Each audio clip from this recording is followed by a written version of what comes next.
One of my favourite lots in the Mallams Interiors Sale on the 29th of January is lot 187, which is these two prints by a woman called Fanchon Fröhlich. And she was an amazing woman, a writer, composer, a scientist, a philosopher, and a printmaker.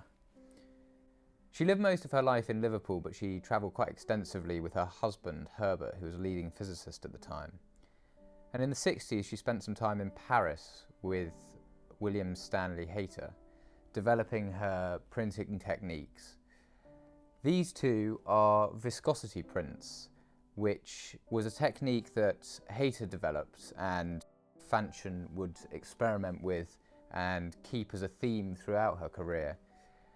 They allowed her to build up colour and texture on the paper without taking multiple pressings or changing the state of the plate.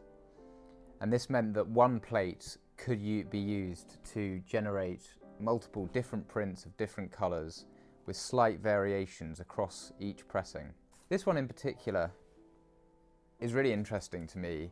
The title is Whatever Flames Upon the Night, which is taken from a W.B. Yeats poem, Two Songs from a Play. She was always curious and experimenting with different forms of expression and means of inquiry. And these two prints, I think, really personify that in her experimental approach to the art form. Unfortunately, she was, like many female artists in the 20th century, unappreciated in her time relative to her peers. But it's nice that these two works, unlike many of hers, were signed, both here and here.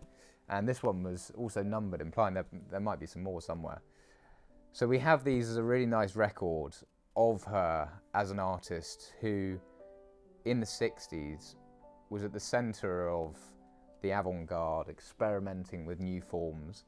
And it's a real treat to have them in our sale and be able to appreciate them at such close quarters.